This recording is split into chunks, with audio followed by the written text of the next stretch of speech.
Some wounds never heal, and some words can never be taken back. Eli Yoder learned this the hard way when his pride cost him everything that mattered: his children, his grandchildren, and 15 years of loneliness on his Pennsylvania farm. One morning, a small girl appears at his gate with dirt-stained clothes and eyes that have seen too much pain. She doesn't ask for food or money. Instead, she makes a simple request that changes everything. "Please, sir, can I stay?" As Eli takes her in, he discovers that sometimes God sends us exactly what we need in the smallest packages. But what drove this child to his door? And what will it teach an old man about second chances? Before we jump back in, tell us where you're tuning in from, and if this story touches you, make sure you're subscribed, because tomorrow I've saved something extra special for you. The morning sun cast long shadows across Eli Yoder's farm as he made his way to the barn, his boots crunching softly on the frost-covered grass.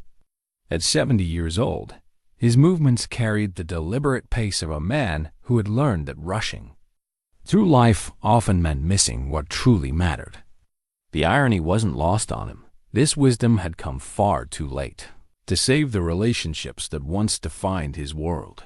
His daily routine had become a meditation of sorts, each task performed with the quiet reverence of a man seeking redemption through work. The cows needed milking, the chickens required feeding, and the fields demanded attention regardless of the ache in his chest.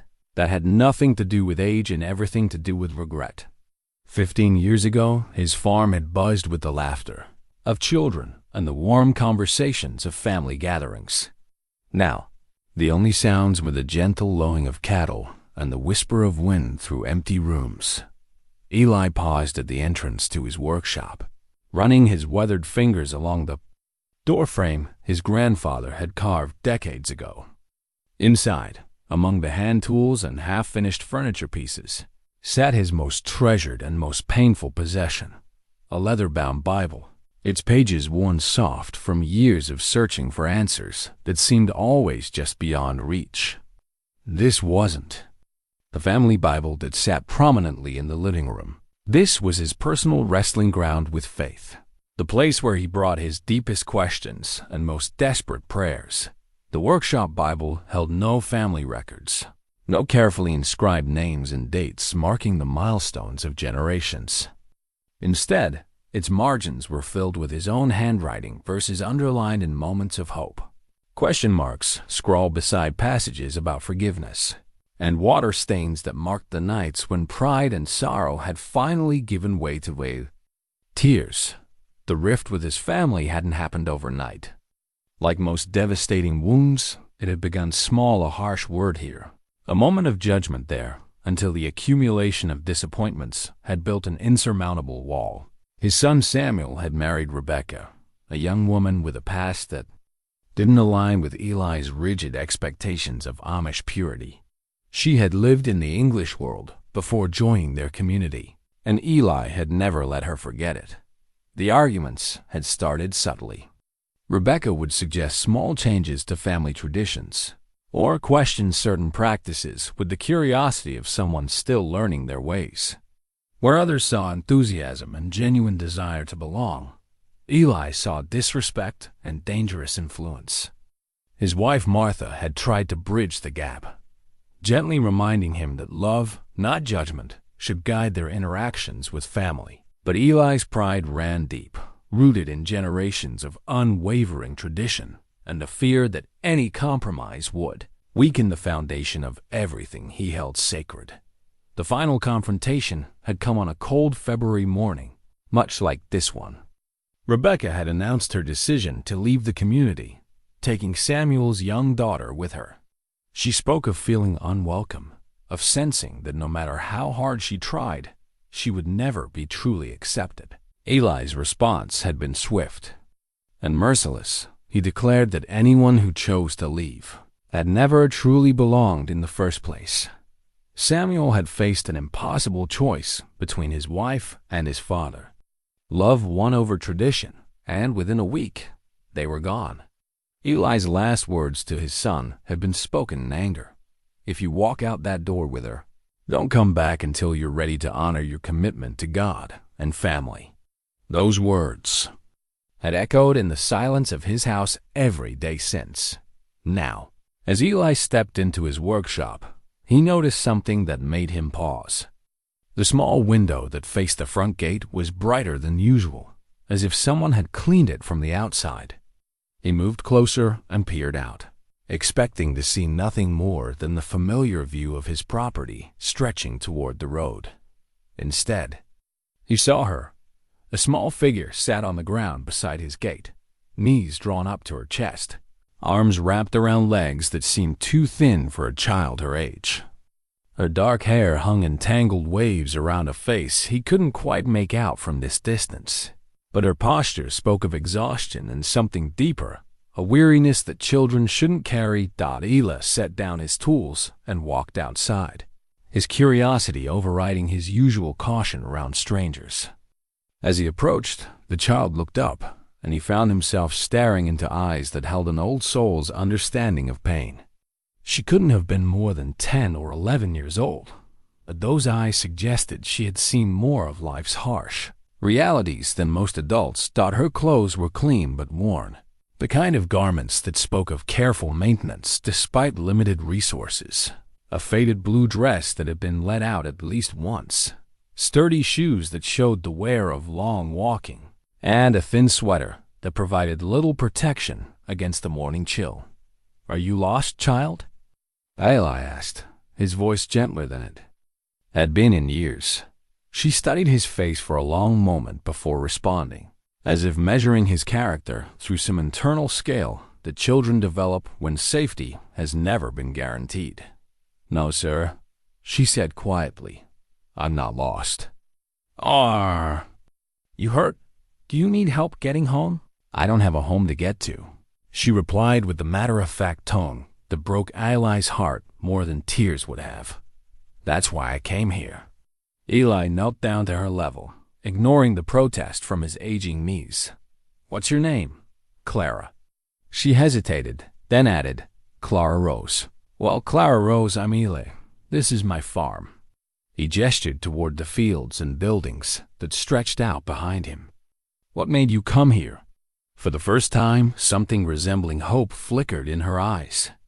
"Mrs. Henderson at the general store said you were a good man. She said you helped people when they needed it, even when you didn't have to."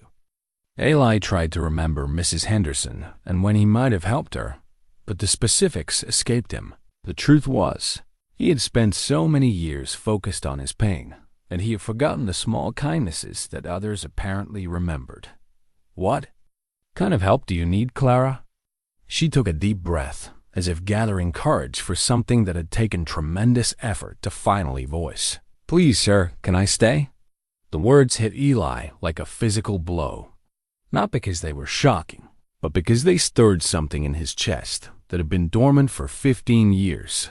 The instinct to protect, to shelter, to provide safety for someone smaller and more vulnerable than himself. "Stay here, on my farm?" She nodded, watching his face carefully for signs of rejection. "I can work. I'm not afraid of hard work, and I don't eat much. I can earn my keep." "Where are your parents, Clara?" The hope in her eyes dimmed slightly. "My mama died 2 years ago. I don't have any other family that wants me." Eli felt the familiar tightness in his chest that came with memories of his own failures as a family man. Here was a child with no one to turn to, asking for the most basic human need, a place to belong. And here he was, a man who had driven away his own family through pride and stubbornness. "How long have you been walking?" he asked. 3 days, she said. "I slept in that old barn down the road last night. The one with the broken roof." Eli knew the barn she meant. It hadn't been used for years and was scheduled for demolition. The thought of this small child spending the night in such conditions stirred something protective and fierce within him. "Are you hungry?" For the first time, Clara smiled, and the transformation was remarkable. Despite everything she had endured, there was still light in her spirit, still capacity for joy. "Yes, sir. Very hungry." Eli stood slowly, his decision made by something deeper than logic. "Come on then. Let's get you fed." As they walked toward his house, Clara staying carefully a few steps behind him, as if afraid to presume too much. Eli found himself thinking about the workshop Bible and all those nights he had begged God for a chance to make things right. Perhaps the answer to his prayers hadn't come in the form he expected, but he was beginning to suspect that God's timing was far better than his own understanding. The kitchen had been empty too long, and preparing breakfast for two felt like awakening muscles that had grown stiff from disuse. Clara sat at the small table, her eyes taking in every detail of his home with the careful observation of someone who had learned to quickly assess new environments for safety and stability. "This is nice," she said quietly as he set a plate of eggs and toast before her. "It feels peaceful." Eli poured himself coffee and sat across from her, watching as she ate with the restrained hunger of someone who had learned not to take meals for granted. "How did you know to come here, Clara? Really?" She paused, a forkful of eggs halfway to her mouth. "I've been staying in that barn for about a week, watching different places, trying to figure out where might be safe. I saw you working in your garden, and you moved differently than the other people I watched." "Differently how?" "Like you were thinking about more than just yourself. Like you cared about things growing and being healthy." She took another bite, then added, "And you talk to your animals like they're friends, not just property." Eli felt heat rise in his cheeks. He hadn't realized anyone had been observing his daily routines, and certainly hadn't thought his interactions with his livestock revealed anything about his character. "I've been alone here for a long time," he said. "I suppose the animals have become my companions." Clara nodded as if this made perfect sense to her. Being alone makes you appreciate company more, doesn't it? Even if it's just a cow or a chicken. The wisdom in her simple statement caught Eli off guard. This child had clearly spent considerable time in her own form of solitude and had learned lessons about loneliness that matched his own. Hard-won understanding died as morning stretched into afternoon. Eli found himself showing Clara around the farm, explaining the routines and introducing her to the animals with a formality that made her giggle, the first truly childlike sound he had heard from her. She helped with simple tasks, her movements careful and deliberate, as if she was determined to prove her worth through usefulness. By evening, as they sat on the porch, watching the sun set over fields that hadn't been shared with another person for 15 years, Eli realized that something fundamental had shifted in his world. The silence that had oppressed him for so long felt different now, not empty, but peaceful. Not lonely, but contemplative. "Clara," he said as the first stars began to appear, "I need to ask you something important." She turned to face him, and in the growing darkness, her eyes seemed even older and more perceptive. "Are you running from something dangerous?" "Someone. Who might hurt you?" She was quiet for so long that Eli wondered if she had decided not to answer. Finally, she spoke, her voice barely above a whisper. "I'm running towards something safe." "I hope I found it." Eli looked at the small, brave girl who had somehow found her way to his gate, and felt something he hadn't experienced in 15 years. The sense that he might actually have something valuable to offer another human being. Not wisdom earned through success, but understanding born from failure in the long, hard work of learning to live with the consequences of his choices. "I think maybe you have," he said, and meant it more than any words he had spoken in a very long time. 3 nights after Clara's arrival, Eli was awakened by sounds that chilled his blood. The desperate, muffled cries of a child trapped in the grip of a nightmare. He had given Clara the small bedroom that had once belonged to Samuel, and as he hurried down the hall, he could hear her whimpering through the thin walls. "No, please, I didn't mean to. Don't hurt him." Eli paused outside a door, unsure whether to enter or call out. The sounds grew more distressed, and he made his decision. Pushing the door open gently, Clara was thrashing in the narrow bed, tangled in sheets damp with perspiration. Even in sleep, her face was contorted with fear, and her small hands clutched at the air as if trying to ward off some unseen threat. "Clara," Eli said softly, approaching the bed slowly. "Clara, you're safe now. Wake up, child." Her eyes flew open, wild and unfocused, and for a moment she didn't recognize him.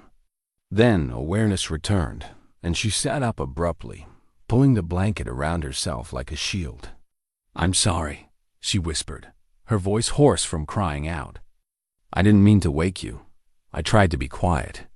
"You have nothing to apologize for," Eli assured her, sitting carefully on the edge of the bed. "Bad dreams aren't something you can control." Clara wiped her eyes with the corner of the blanket, and Eli noticed her hands were shaking.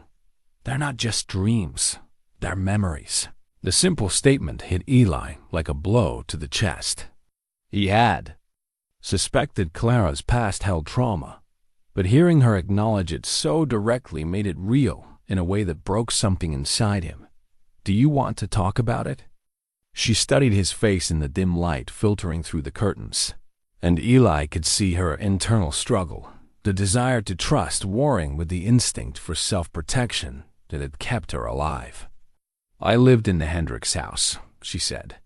Finally, it was a foster home. There were 4 other kids there, and Mr. Hendricks. She stopped, unable to continue. Eli waited, not pushing, just offering his presence as an anchor in whatever storm was raging through her memories. He hurt the little ones when Mrs. Hendricks wasn't looking. Tommy was only 6, and he would cry so quietly because he was afraid of making it worse. Clara's voice was barely audible now. "I tried to protect him, but I was too small. I couldn't." "Stop it."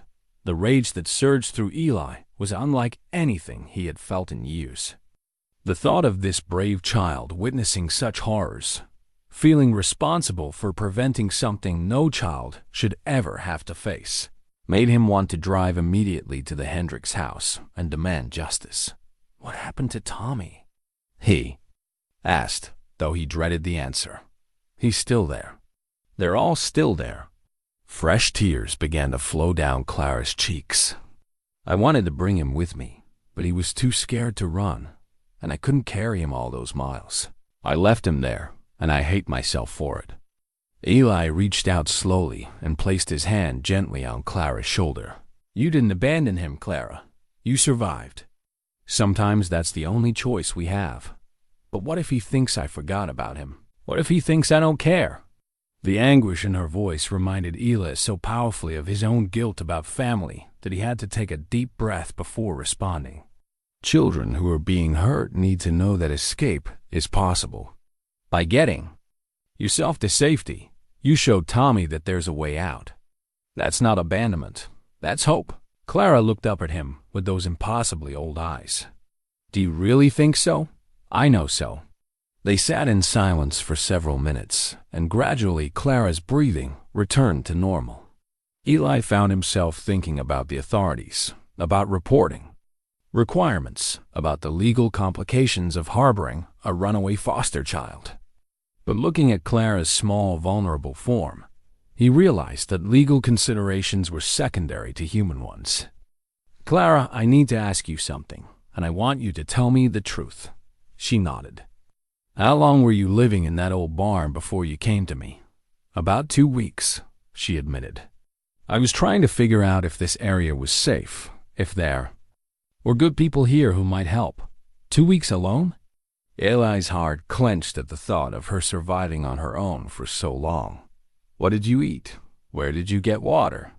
"There's a stream behind the barn, and I know which plants are safe to eat. My mama taught me before she died. Sometimes I could find berries or apples that had fallen from trees." Eli marveled at her resourcefulness while simultaneously feeling horrified that a child had been forced to develop such survival skills. "Were you ever afraid?" "Every night," she said simply. "But I was more afraid of going back than I was of being alone." As Clara settled back into sleep, Eli returned to his own room but found rest impossible. He stood at his window, looking out over the land that had been his sanctuary and his prison, and tried to process the magnitude of what Clara had shared with him in the morning. As they worked together to feed the chickens, Clara seemed more relaxed, as if sharing her story had lifted some invisible weight from her shoulders. She chattered quietly about the different personalities of the hens, and Eli found himself smiling at her observations. "That one's proud," she said, pointing to a red hen that strutted around the others with obvious superiority. "She reminds me of Mrs. Patterson from the library where my mama used to take me." "Your mama took you to the library?" Clara's face lit up with the memory. "Every Saturday. She said books were the one thing that stayed the same no matter where you lived." She was right. Even at the Hendricks house, I could go to the school library and find the same stories that made me feel better. As they walked back toward the house, Clara suddenly stopped. Eli followed her gaze and saw a dust cloud approaching. On the road, a car moving faster than the usual pace of the rural area. Clara's entire body went rigid. "Someone's coming," she whispered, and the terror in her voice told Eli everything he needed to know about her past experiences with unexpected visitors. "Go inside," he said calmly. "Go to the pantry and close the door quietly. Don't come out until I call for you." She nodded and ran toward the house with the fluid grace of someone who had learned to disappear quickly when necessary. The car turned into Eli's driveway, and he recognized it as belonging to his neighbor, Sarah Miller. Sarah was a widow who lived about a mile down the road, and while they maintained cordial relations, she rarely visited without prior arrangement. "Morning, Eli," she called as she climbed out of her car, her expression unusually serious. "Sarah, what brings you by so early?" "I've been hearing some talk in town," she said, her eyes scanning his property with obvious curiosity. "People saying they've seen a child around your place. Given that you've been living alone for so many years, folks are wondering if everything's all right." Eli felt his chest tighten, but he kept his expression neutral. "People see lots of things. Not all of them are accurate." Sarah moved closer, her voice dropping to a more confidential tone. "Eli, if there's a child here who needs help, you know there are proper channels for that. The authorities need to be involved to make sure everyone's safe and protected." "I appreciate your concern, Sarah, but I'm managing just fine." "Are you?" She looked directly at him, and Eli could see genuine worry in her eyes. "Because hiding a runaway child could get you into serious trouble, and that wouldn't help anyone." The word runaway hung in the air between them like an accusation. Eli realized that Sarah knew more than she was letting on, and that his time of keeping Clara's presence secret was rapidly coming to an end. "I'm not hiding anyone," he said carefully. Sarah studied his face for a long moment, then sighed. "Eli, I've known you for 30 years. You're a good man, but you're also stubborn as a mule when you think you're protecting something you care about. Just be careful, all right?" There are people asking questions, and questions have a way of attracting the wrong kind of attention. After Sarah left, Eli found Clara curled up in the pantry among the preserved vegetables and sacks of grain. She looked up at him with eyes that held far too much understanding for someone her age. "They're looking for me, aren't they?" Eli knelt down and helped her to her feet. "Some people are concerned. But concern and harm aren't the same thing. What are you going to do?" It was the question Eli had been avoiding since Clara first appeared at his gate. He could report her presence to the authorities and watch her disappear back into a system that had already failed to protect her. He could try to hide her more carefully and risk legal consequences for himself. Or he could find a third option, one that required him to confront the very family relationships he had been avoiding for 15 years. "I'm going to make sure you're safe," he said, "whatever that takes." Clara reached into her pocket and pulled out a small folded photograph, its edges worn from handling. She held it out to him with trembling fingers. "Before you decide anything, you should see this." Eli took the photograph and unfolded it carefully. It showed a woman with dark hair and kind eyes, holding a baby. The woman looked familiar in a way that made his breath catch in his throat. "That's my mama," Clara said quietly. Her name was Rebecca. The photograph slipped from Eli's fingers as the truth hit him like a physical blow. The woman in the picture was indeed Rebecca, his daughter-in-law, who had left the community 15 years ago, taking Samuel's child with her. The child she had taken was the baby in the photograph. The baby was Clara. "Clara," he whispered, his voice barely audible. "What was your last name before you went to foster care?" "Yoder," she said, watching his face with growing confusion. "Clara Rose Yoder." Eli sank into a nearby chair, his legs suddenly unable to support him. Clara Rose, the granddaughter he had never met, the child whose existence he had denied himself through pride and stubbornness. She had been living less than an hour's drive away for 2 years in the foster system, while he mourned his isolation and begged God for a chance at redemption. "Clara," he said, his voice breaking with emotion, "I'm your grandfather." The revelation hung between them like a bridge neither knew how to cross. Clara stared at Eli with wide eyes, processing the impossible information that this kind farmer who had taken her in was actually family. The family she had been told wanted nothing to do with her. "Grandfather?" She whispered, the word unfamiliar on her tongue. "But Mama said, she said you didn't want us. That you told Daddy we were dead to you." Each word was a knife in Eli's chest, made sharper by the truth they contained. He had said those words in anger and pride, never imagining that they would reach the ears of this innocent child as a declaration of her worthlessness. "I said things I should never have said," Eli admitted, his voice thick with regret. "I was angry and stubborn, and I let my pride matter more than my family. I was wrong, Clara, more wrong than I can ever make right." Clara studied his face with the intense scrutiny of a child who had learned to read adult emotions for signs of safety or danger. "Why didn't you want us?" The question was so simple, so direct, that it cut through all of Eli's rationalizations and forced him to confront the ugly truth of his actions. How could he explain to a 10-year-old that he had rejected her existence because her mother hadn't fit his narrow definition of acceptability? "It wasn't about wanting you," he said carefully. "I didn't even know you existed until this moment. Your mama and daddy left when you were just a baby, and I was too proud to try to find you or make things right. But you knew about me. You knew Daddy had a daughter. I knew your daddy had a child, yes. But I convinced myself that if you were being raised outside our community, you weren't really my grandchild." The words sounded even more horrible spoken aloud than they had been in his thoughts. "I told myself lies to make my pride feel justified."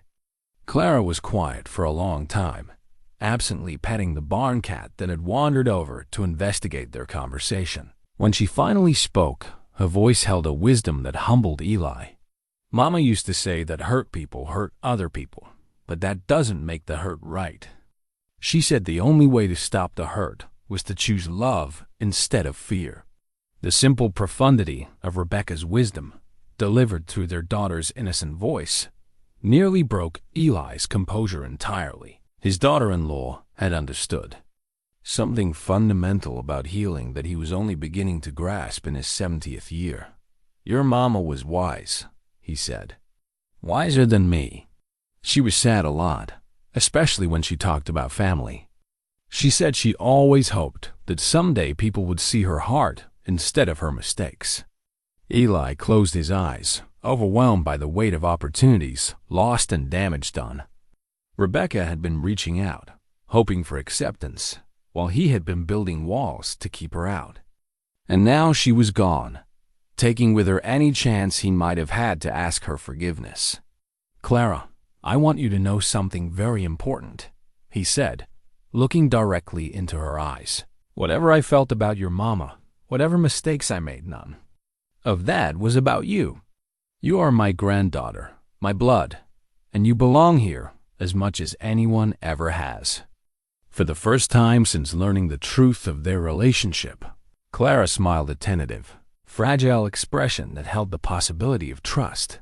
Over the following days, Eli began teaching Clara the rhythms of farm life with a new sense of purpose.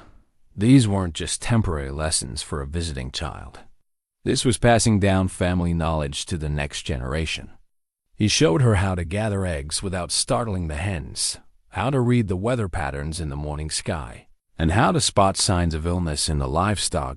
Clara absorbed every lesson with the intense focus of someone who had learned that knowledge could mean survival. But more than that, Eli noticed she seemed to be drinking in the sense of belonging, the feeling of having a place where her presence was not just tolerated but valued. In his workshop, surrounded by the tools and wood shavings that had been his companions through years of solitude, Eli began carving something he hadn't made in 15 years, a child's toy. The wooden doll took shape slowly under his careful hands, each detail crafted with the love he wished he could have given Clara from the beginning. "What are you making?" Clara asked, appearing in the workshop doorway with the silent movement that still spoke of her need to observe before engaging. "Something for you," Eli replied, holding up the partially carved figure. "Every child should have something made just for them." Clara approached cautiously, as if afraid that too much enthusiasm might make the gift disappear. "She's beautiful. What will you name her?" "That's for you to decide. She's yours." The concept of ownership, of having something that belonged to her and couldn't be taken away, seemed to overwhelm Clara. She touched the wooden doll with reverent fingers, and Eli saw tears gathering in her eyes. "I've never had anything made just for me," she whispered. The statement hit Eli like a physical blow. This child, his own granddaughter, had lived 10 years without experiencing the simple joy of a gift crafted with love specifically for her. The magnitude of what she had been denied and what he had denied himself settled over him like a weight. "Well, you do now," he said gently, "and there will be more. Birthdays, Christmas, just because days we have a lot of celebrating to catch up on." But even as he spoke the words, Eli was aware of the shadow hanging over their newfound connection. Sarah Miller's visit had been a warning, and he knew it was only a matter of time before more questions were asked. Clara was still officially a missing foster child, and he was an old man with no legal standing to protect her. That evening, as Clara helped him prepare dinner standing on a wooden stool to reach the counter, her movements careful and precise, Eli broached the subject he had been avoiding. "Clara, we need to talk about what happens next." Her hands stilled on the vegetables she had been chopping, and he could see tension creep back into her shoulders. "Are you sending me away?" "No," Eli said firmly. "But other people are going to have opinions about what should happen to you. Legal opinions. And I need to figure out how to keep you safe while following the rules that society has made for situations like this." Clara set down the knife and turned to face him fully. "What kind of rules?" "Rules about who can take care of children and where they should live and who gets to make decisions about their lives." "But you're my grandfather." "Doesn't that mean something?" "It should," Eli said. "But I gave up my rights to have opinions about your life 15 years ago when I turned my back on your parents. Now I have to earn them back, and that might take time we don't have." Clara was quiet for several minutes, processing this information with the careful consideration that had become familiar to Eli. Finally, she spoke, her voice small but determined. "What if they tried to take me back to the Hendricks house?" The fear in her question made Eli's chest tight with protective fury. "That won't happen. Whatever else occurs, I won't let you go back to a place where you're not safe. Promise." "I promise." It was a vow made in love, but without any clear plan for keeping it.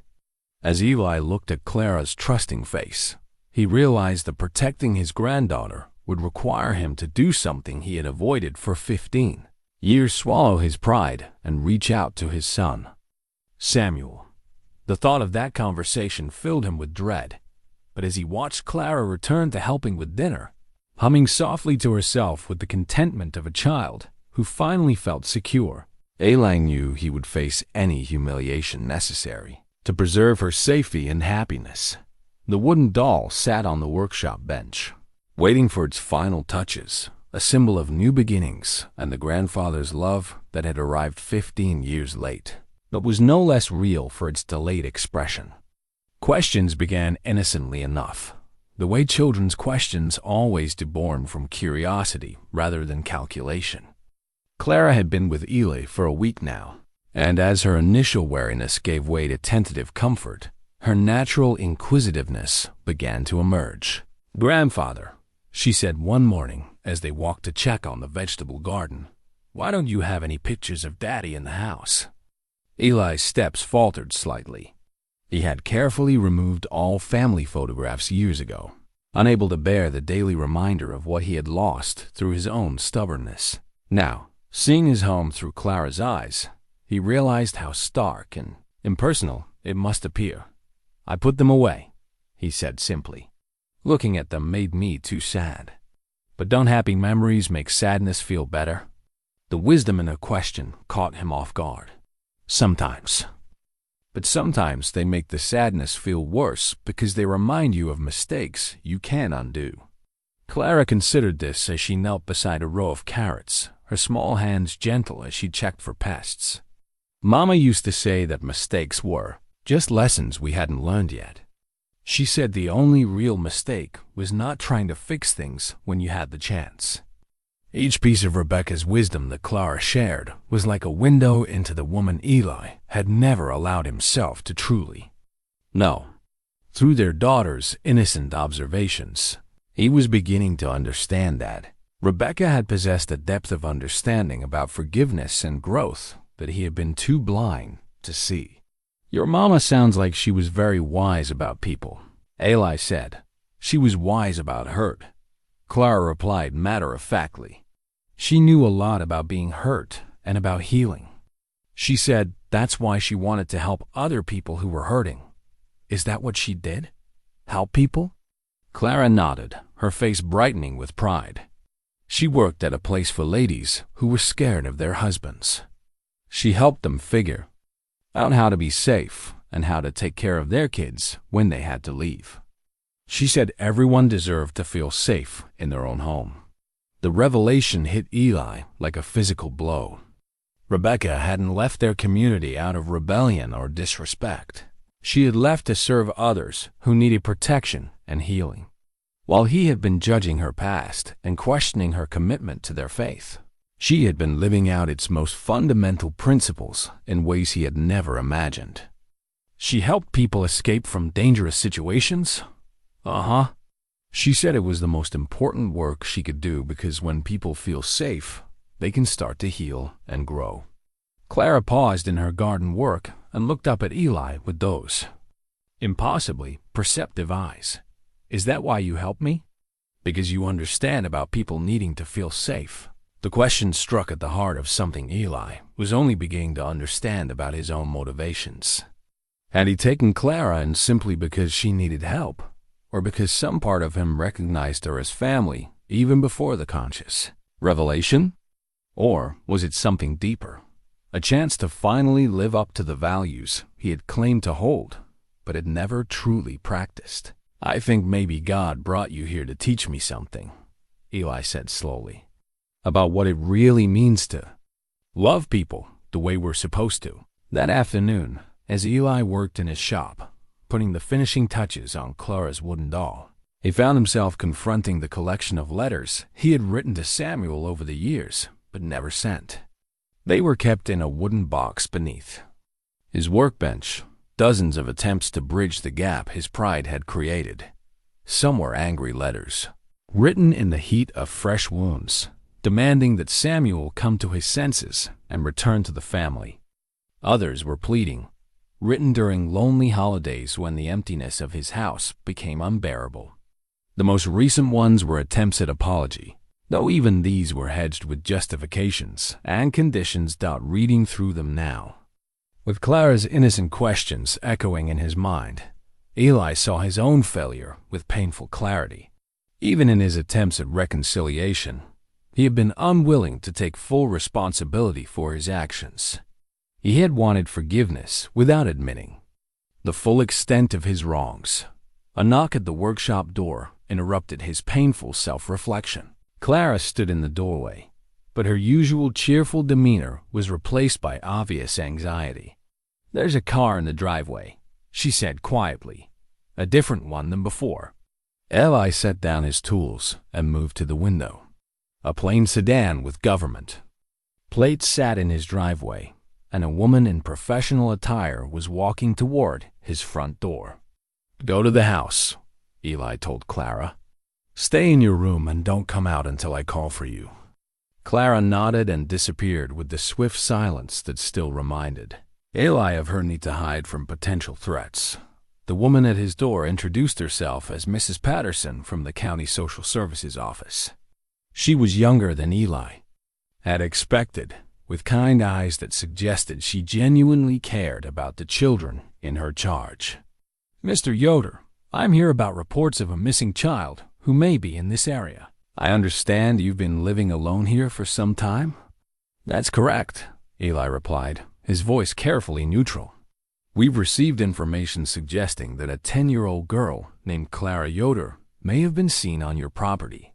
Clara ran away from her foster placement about 2 weeks ago, and we've been searching for her. Are you familiar with this child?" The directness of the question left Eli no room for evasion. Mrs. Patterson clearly had specific information, not just general suspicions. "Yes," he said. "She's here." Mrs. Patterson's eyebrows rose slightly at his immediate honesty. "Is she safe and unharmed?" "She is.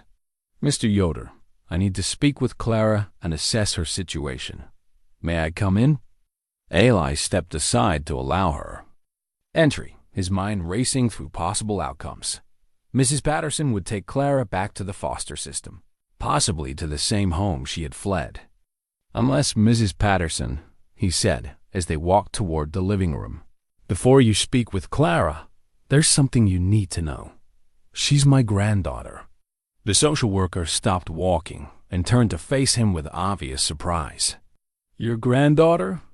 "But according to our records, Clara has no known family willing to take responsibility for her care. That's because no one knew to contact me. Clara's father is my son, Samuel.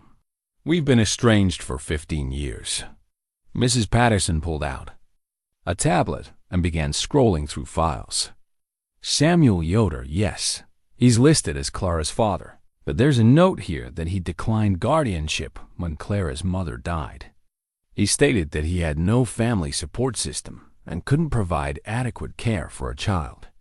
The information hit Eli like a blow to the chest. Samuel had been asked to take Clara and had refused, not because he didn't want her, but because he believed he had no family to help him. Eli's 15 years of prideful silence had cost not only his relationship with his son, but it also left Clara without family support when she needed it most. Samuel told them he had no family because he believed I wanted nothing to do with him or his child, Eli said. He was protecting Clara from what he thought would be another rejection. Mrs. Patterson studied Eli's face carefully. "Mr. Yoder, if you're Clara's grandfather and you're willing to provide care for her, that would certainly be preferable to continued foster placement. However, there are procedures that must be followed. Background checks, home studies, legal documentation of your relationship. How long would that take?" "Several weeks, possibly months. And in the meantime, Clara would need to be placed in temporary care while the evaluation process is completed." Eli felt his chest tighten with protective fury. She's already been in temporary care. It wasn't safe for her there.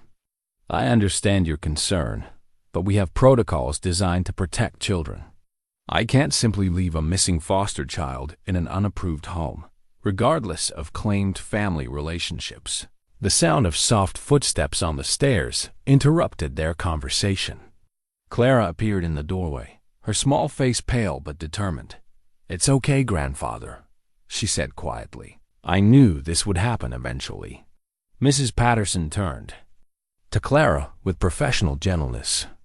"Hello, Clara. I'm Mrs. Patterson from Social Services. I've been very worried about you." Clara nodded politely but stayed close to Eli's side. "I'm sorry for running away, but I couldn't stay at the Hendricks house anymore. Can you tell me why, sweetheart?" Clara glanced up at Eli, then back at Mrs. Patterson. "Mr. Hendricks hurt the little kids when his wife wasn't home. I tried to protect them, but I was too small. I had to get help." Mrs. Patterson's expression grew grave as she made notes on her tablet. "Clara, those are very serious accusations. Why didn't you report this to a teacher or counselor?" "I tried to tell Mrs. Hendricks, but she said I was making up stories for attention. She said if I kept lying, I'd be sent somewhere much worse." Eli watched Mrs. Patterson's face as she processed Clara's words, and he could see the social worker weighing the child's credibility against established procedures. "Clara," Mrs. Patterson said gently, "I need you to come with me today so we can investigate your claims and make sure you're properly cared for while we sort everything out." "No." The word came out more forcefully than Eli intended, but he couldn't stop himself. "She stays here. Mr. Yoder, I understand your feelings, but she's my granddaughter, and she's safe here. If you take her back into the system that failed to protect her before, I'll never forgive myself." Clara looked between the two adults, her young face showing the strain of being at the center of competing adult agendas. "It's okay, grandfather," she said again. "You've already given me more love in 1 week than I've had in 2 years. I'll remember that wherever I go." The quiet dignity in her words broke something inside. Eli, this brave child, was prepared to sacrifice her newfound happiness to protect him from legal consequences, just as she had tried to protect younger children from abuse. "No," he said firmly. "You're not going anywhere. Mrs. Patterson, what would it take for Clara to stay here while the evaluation process happens? A formal request for kinship placement, emergency custody hearings, temporary guardianship papers. It's complex, Mr. Yoder. Then let's make it happen. Today." Mrs. Patterson looked between Eli and Clara, clearly weighing protocols against the obvious bond between grandfather and granddaughter. "I'll need to make some calls," she said finally. "And I'll need to interview Clara privately about her experiences. But given the circumstances and her obvious attachment to you, I might be able to arrange temporary placement pending full evaluation." For the first time since Mrs. Patterson's arrival, Clara smiled a small, hopeful expression that reminded Eli why every battle ahead would be worth fighting. 3 days after Mrs. Patterson's visit, Eli found Clara in the small sewing room that had once belonged to his wife Martha. The afternoon sunlight streamed through the windows, illuminating dust motes that danced around the child as she worked intently on something spread across the old quilting frame. "What are you working on there?" Eli asked, stepping closer to get a better look. Clara glanced up with slightly guilty eyes, as if she'd been caught doing something she shouldn't. "I hope it's okay. I found this in the chest upstairs." It looked like someone had started it, but never finished. Eli's breath caught in his throat as he recognized the partially completed quilt spread before Clara's small hands. The pattern was Rebecca's design, a complex arrangement of interlocking circles in deep blues and soft grays that she had called Endless Grace. She had worked on it during the few months she and Samuel had lived in the main house before the tensions became unbearable. "This was your mother's," Eli said softly, his voice thick with emotion. Clara's hands stilled on the fabric. "Mama's? But why do you have it?" The question forced Eli to confront another painful memory. She'd left it behind when they moved out. "I found it a few days later, and put it away with other things I couldn't bear to look at. She never finished it? No, I don't think she had the heart to after everything that happened. Clara traced the intricate stitching with one finger, her touch reverent and careful. It's beautiful. The pattern makes me think of how love spreads out from one person to touch everyone around them, like ripples in a pond. The insight in her. Words struck Eli powerfully. Rebecca's quilt pattern, which he had seen only as an unfinished project, abandoned and hurt, suddenly revealed itself as a profound statement about connection and grace. Through Clara's eyes, he was beginning to see his daughter-in-law's wisdom in ways he had been too blind to appreciate 15 years ago. "Would you like to learn how to finish it?" he asked. Clara's eyes widened with surprise and delight. "Could I? I mean, would that be okay?" It was hers. I think she would be honored to know her daughter was completing something she started.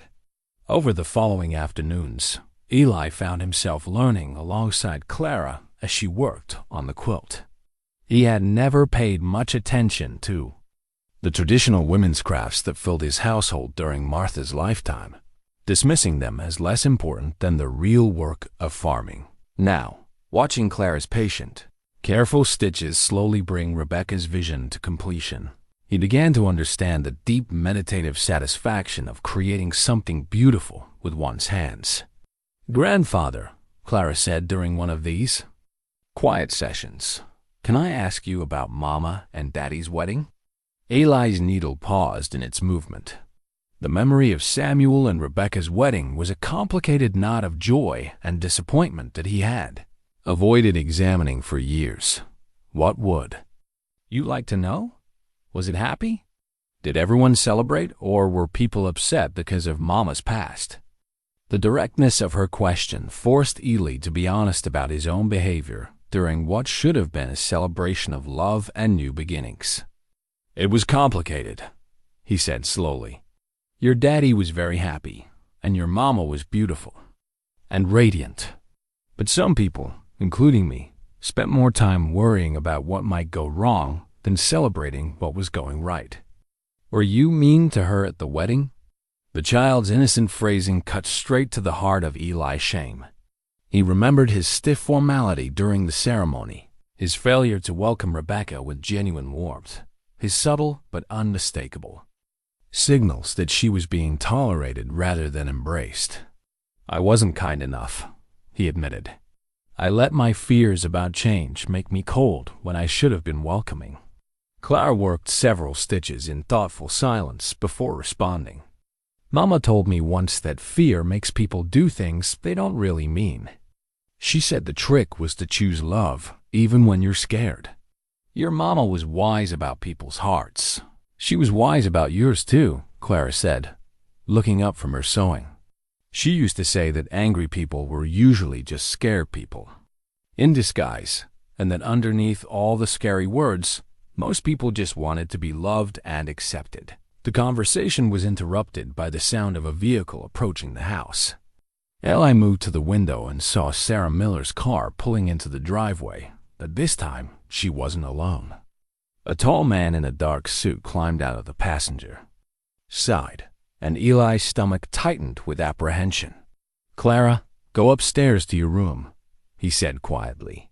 "Take the quilt with you." She nodded and quickly gathered the fabric, disappearing up the stairs with the practiced silence that still reminded Eli of her need to hide from potential dangers. Sarah approached the house with obvious reluctance, the suited man walking slightly behind her with the confident stride of someone accustomed to authority.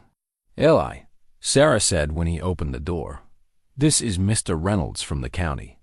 He's here about the situation with the child." Mr. Reynolds stepped forward with the kind of smile that never reached the eyes. "Mr. Yoder, I understand you've been caring for a foster child without proper authorization. We need to discuss the legal implications of this situation." "Mrs. Patterson from Social Services was here 3 days ago," Eli replied. "We're working through the proper channels for kinship placement." "Yes, well, Mrs. Patterson may have been a bit hasty in her initial Assessment, Reynolds said. There are concerns about your fitness as a guardian, given your age and your lack of experience with children. I raised 3 children of my own 30 years ago, using methods that may not meet current standards. Additionally, there are questions about your motivation for suddenly claiming kinship with a child you've had no contact with for her entire life. The implication in Reynolds' words that Eli's interest in Clara was somehow improper or self-serving made his hands clench into fists. She's my granddaughter. Family takes care of family. If that's true, Mr. Yoder, why didn't you take her in 2 years ago when her mother died? Why did you allow her to enter the foster system if you were willing and able to provide care? The question hit Eli like a physical blow because it struck at the heart of his deepest regret. How could he explain that his pride had blinded him to his responsibilities? How could he admit that he had been so concerned with being right that he had forgotten to be loving? I made mistakes, he said simply. I'm trying to fix them now. Reynolds made notes on a tablet, his expression skeptical. Mr. Yoder, good intentions aren't enough when it comes to child welfare. We need to ensure that Clara is placed in a home that can provide proper supervision, educational opportunities, and psychological support for the trauma she's experienced. She's getting all of that here. Are you trained in childhood trauma therapy? Do you have experience with children who've suffered abuse? Can you provide the kind of structured environment that a child with her background requires? Each question was designed to highlight Eli's limitations, and he felt his confidence wavering under the weight of genuine concerns about his ability to meet Clara's complex needs. What I can provide, Eli said finally, is love, safety, and a sense of belonging. She's family, and family doesn't give up on each other. Sarah, who had been quiet during the exchange, finally spoke up. Mr. Reynolds, I've known Eli for 30 years. He's a good man who's made some mistakes, but that child has never looked happier or more secure than she has these past 2 weeks. Reynolds turned his attention to Sarah with obvious surprise. Mrs. Miller, I understood that you were the one who reported concerns about Mr. Yoder's fitness as a guardian. Sarah's face flushed with embarrassment. I was worried about the legal implications, not about Eli's character. Seeing them together, it's obvious that they belong together. The admission that Sarah had been the source of official scrutiny stung, but Eli found he couldn't maintain anger toward his neighbor. She had acted out of concern, even if her concerns had been misguided. Mr. Yoder, Reynolds said, closing his tablet with finality. I'll be recommending that Clara be placed in a specialized foster home equipped to deal with her particular needs, while a more thorough evaluation of your situation is completed. This isn't personal. It's about ensuring the best outcome for the child. As Reynolds walked back to his car, leaving Sarah behind to face Eli's disappointment, Eli felt the weight of institutional power pressing down on his simple desire to protect his granddaughter. All the love and good intentions in the world might not be enough to overcome a system designed to prioritize procedure over relationships. Clara appeared at the top of the stairs, having clearly overheard the conversation, despite his instructions to stay in her room. It's okay, grandfather, she said, her young voice carrying a sadness that no child should have to bear. I understand about rules and systems, but thank you for trying. Looking at her small, resigned face, Eli realized that protecting Clara would require more than love and determination. It would require him to do something he had avoided for 15 years, reach out to Samuel and ask for help. Regardless of the personal cost to his pride, the drive to Samuel's house felt like traveling back through time toward a confrontation Eli had been avoiding for 15 years. Clara sat beside him in the passenger seat of his old truck, quietly working on a section of Rebecca's quilt that she had carefully rolled up to take with her. The familiar countryside rolled past the windows, but Eli barely noticed the autumn, colors that usually brought him comfort. Are you nervous? Clara asked, not looking up from her careful stitching. Yes, Eli admitted. There was no point in pretending otherwise. Children had a way of sensing adult anxiety regardless of attempts to hide it. What if Daddy doesn't want to see you? It was the question Eli had been trying not to think about during the sleepless nights since deciding to make this journey. Samuel had every right to turn him away, to refuse to listen to explanations that came 15 years too late. Then, I'll keep trying, Eli said. Some mistakes take more than one attempt to fix. Clara nodded, as if this made perfect sense to her. Mama used to say that the hardest part of saying sorry was meaning it enough to change what you did wrong, not just feeling bad about it. Once again, Rebecca's wisdom reached across the years through their daughter's innocent observations. Eli had spent considerable time feeling sorry for himself about the loss of his family, but he was only beginning to understand what it meant to truly repent, to change his heart and actions, not just his circumstances. Samuel's house sat on the outskirts of a small town about 20 miles from Eli's farm. It was a modest 2-story home with a well-maintained yard and the kind of careful upkeep that spoke of pride in ownership despite limited resources. Eli had driven past it several times over the years, always slowing down to catch a glimpse of the life his son was building without him, but never stopping to bridge the gap his pride had created. As they pulled into the driveway, Eli saw movement. In one of the front windows, a face appearing briefly before disappearing again. Someone had seen them arrive. Stay close to me, Eli told Clara as they walked toward the front door. If this doesn't go well, we'll leave quickly. Clara nodded, but Eli noticed she clutched the quilt section tighter, as if it were a talisman that might protect them both from rejection. Eli raised his hand to knock, but the door opened before he could make contact. Samuel stood in the doorway, and the sight of his son, now a man of 45 with graying temples and lines around his eyes that spoke of years of worry, hit Eli like a physical blow. Dad. Samuel's voice was carefully neutral, neither welcoming nor hostile. Samuel. Eli struggled to find words that could bridge 15 years of silence. I was hoping we could talk. Samuel's eyes moved to Clara, and Eli saw recognition dawn in his expression. Clara? Dear God, is that really you? Clara nodded shyly, and Samuel knelt down to her level, his face transforming with a mixture of joy and anguish. I thought, when you disappeared from foster care, I thought something terrible had happened. I've been searching for you for 2 weeks. You were looking for me? Clara's voice was small and uncertain. Of course I was looking for you. You're my daughter. The simple statement hung in the air between them, heavy with implication and unspoken pain.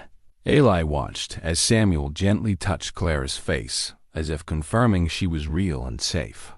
But why didn't you take me when Mama died? Clara asked, the question that had been haunting her finally finding voice. Samuel's face crumpled with grief and regret. Because I thought I couldn't give you what you needed. I thought you'd be better off with a family that could provide for you properly. I needed you, Clara said simply.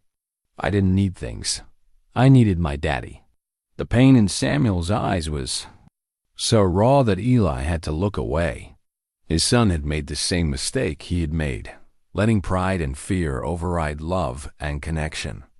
Can we come in? Eli asked quietly. There's a lot we need to talk about. Samuel stood slowly, never taking his eyes off Clara. Yes, please. The interior of Samuel's house was comfortable but sparse, decorated with the careful frugality of someone who had learned to make do with less. But Eli noticed immediately that there were photographs everywhere, pictures of Rebecca, pictures of Clara as a baby and toddler, pictures of the family life that had been lost. You kept pictures of us, Clara observed, her voice filled with wonder. I kept everything, Samuel said. I never stopped hoping that someday I'd have the courage to try to bring our family back together. They sat in the living room, an awkward triangle of grandfather, father, and daughter trying to navigate the complex emotions of a reunion that should have happened years earlier. "Samuel," Eli began, "I need to tell you something important. Clara didn't just run away from foster care randomly. She came to me. She's been living on my farm for the past 2 weeks." Samuel's expression shifted to confusion and then growing understanding. "She came to you? But how did she even know?" "She didn't know who I was at first," Eli explained. "She just knew she needed help, and somehow she found her way to my gate. It wasn't until a few days ago that we figured out we were family." Samuel looked between his father and his daughter, processing the implications of this information. "You've been taking care of her?" "She's been taking care of me," Eli corrected, "teaching me things I should have learned 15 years ago." The conversation that followed was painful and necessary, filled with admissions of failure and fear from both men. Eli spoke about his pride and judgment, about the way he had driven Rebecca and Samuel away through his inability to accept anything less than his narrow definition of perfection. Samuel talked about his own fears and insecurities, about feeling like he was failing at everything and being too proud to ask for help.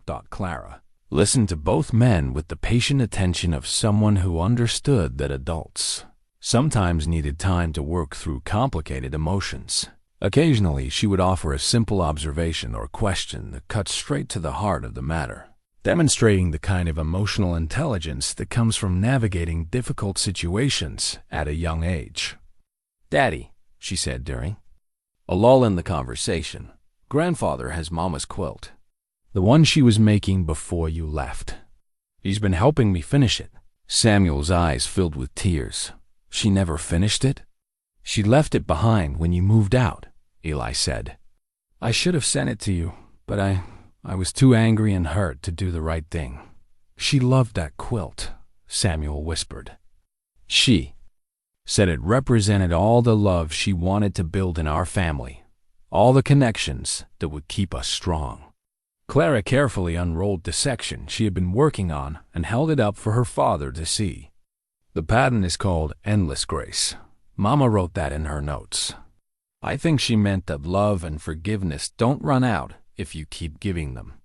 The sight of his daughter working to complete his wife's unfinished dream broke through the last of Samuel's emotional barriers. He pulled Clara into his arms and held her tight, tears streaming down his face. "I'm so sorry," he whispered into her hair. "I'm sorry I wasn't brave enough to keep you with me. I'm sorry I let fear make me weak when you needed me to be strong." "Over." Clara's head, Samuel's eyes met Eli's. "Dad, I need to ask you something, and I need you to be honest with me. Anything. The county has been calling me about Clara's situation. They want to place her in a specialized foster home while they investigate your fitness as a guardian. If I formally request custody and ask for your help in raising her, would you be willing to try again? To be a family?" The question Eli had been hoping for and dreading in equal measure hung between them. This was his chance for redemption, but it came with the requirement that he put his granddaughter's needs ahead of his own pride and comfort. "Yes," he said, without hesitation. "Whatever it takes to keep our family together." Clara looked up from her father's embrace, her face bright with hope. "Really? We could all be together?" "It won't be easy," Samuel warned. "There will be legal battles and evaluations, and a lot of people questioning whether we can provide what you need. But we'll face it together," Eli said, the words carrying the weight of a vow. "All of us as a family." For the first time in 15 years, Eli felt the possibility of redemption, not just forgiveness for past mistakes, but the chance to build something new and better from the ashes of what had been lost. The evening sun cast long shadows across Samuel's kitchen table as the 3 generations of Yoders sat together, sharing their first family meal in 15 years. Clara had insisted on helping cook, moving between her father and grandfather with the easy grace of a child who finally felt secure in her place. The conversation flowed more naturally now, punctuated by Clara's observations and questions that continued to surprise both men with their insight. "Grandfather," Clara said as she cleared the dinner plates, "I have something that belongs to you. Something Mama wanted you to have." Eli looked up from his coffee, curious about what Clara might have kept from her mother's possessions. She disappeared upstairs and returned a few minutes later carrying a small, worn leather journal, its pages yellowed with age and use. "Mama wrote in this every day," Clara explained, setting the journal carefully on the table between Eli and Samuel. She said it helped her work through her feelings and figure out how to be better. "She made me promise that if something ever happened to her, I would give this to you, Grandfather." Eli stared at the journal as if it were something that might explode. "Why would she want me to have it?" "She said there were things in there that you needed to understand. Things she never had the courage to tell you when she was alive." Samuel reached across the table and gently opened the journal to the first page. Rebecca's careful handwriting filled the lined paper, and even upside down, Eli could see that the entries were dated starting from shortly after she and Samuel had joined the Amish community. "Clara," Samuel said softly, "are you sure your mama wanted us to read this?" These were her private thoughts. Clara nodded solemnly. "She said it was the only way you would ever know the truth about why she left, and why she never stopped loving both of you despite everything that happened." With trembling hands, Eli turned the journal toward himself and began to read the first entry, dated just 2 months after Rebecca and Samuel's wedding. "I'm trying so hard to be the daughter-in-law that Eli wants me to be, but I can see in his eyes that he's waiting for me to fail. Oh, every tradition I don't know, every mistake I make, seems to confirm his belief that I don't belong here. I love Samuel with all my heart, and I want to honor his family's ways, but I'm starting to feel like I'm fighting a battle I can never win." The words hit Eli like physical blows. Rebecca's pain was evident in every carefully formed letter, and he could see that even then, she had been trying to bridge the gap he had been determined to maintain. "Eli corrected me today about the proper way to preserve vegetables." He wasn't unkind, but there was something in his tone that made me feel like a child being scolded rather than a daughter-in-law being helped.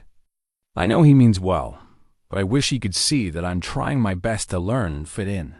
I wish he could see my heart instead of just my mistakes." Samuel's face was pale as he read along. "Dad, I had no idea she felt this way. She never told me how much your disapproval was hurting her." Eli's hands shook as he turned the pages, each entry revealing more of Rebecca's struggle to find acceptance in a family where she felt perpetually judged. But what struck him most was that despite her pain, her words never turned bitter or resentful. Instead, they showed a woman trying to understand the source of his resistance and find ways to earn his approval.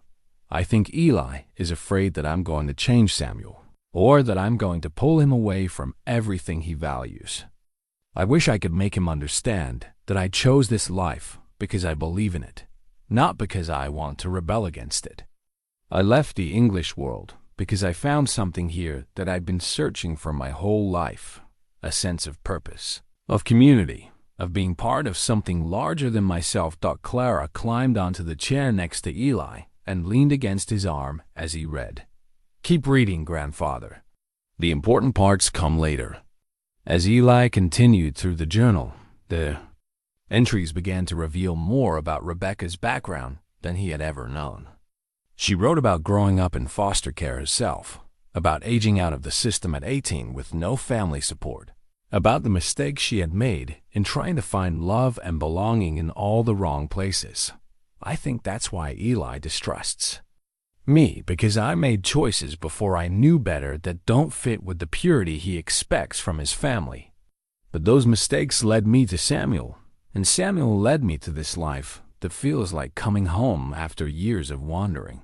I wish I could make Eli see that my past doesn't define my future, that people can change and grow and become better than they were." The entries around Clara's birth were filled with joy and hope, but also with growing concern about the tensions in the household. Little Clara Rose is 3 months old today, and she's perfect. She has Samuel's kind eyes and what I hope will be my determination. I want so badly to give her the kind of stable, loving family that I never had. But I'm afraid that my presence is creating fractures that will hurt her in the long run. Eli has never once held his granddaughter. He speaks to Samuel about her, but it's as if I'm invisible when I'm holding her. Eli's chest tightened with shame as he read those words.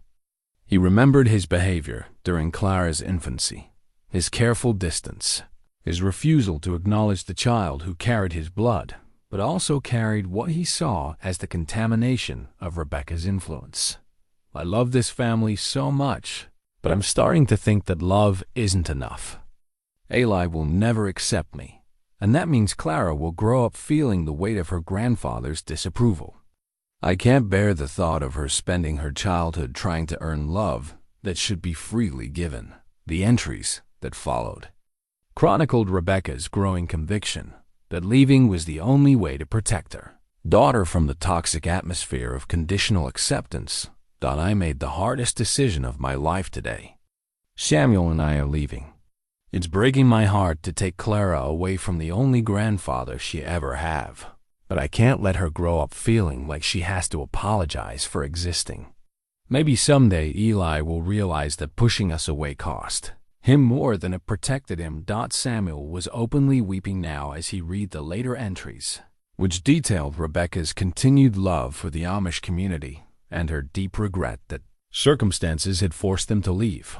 I still believe in the values that drew me to the plain life: simplicity, community, faith, lived through actions rather than words. But I also believe that love should be stronger than tradition, and acceptance should be deeper than conformity. I hope someday Clara will understand why we had to leave, and I hope even more that someday Eli will understand what he chose to give up. The most devastating entries came near the end of the journal, written during Rebecca's final illness. I'm dying, and the thought that haunts me most is that Clara will grow up without knowing her father's family. I failed to bridge the gap between Eli and our little family, and now Clara will pay the price for my failure.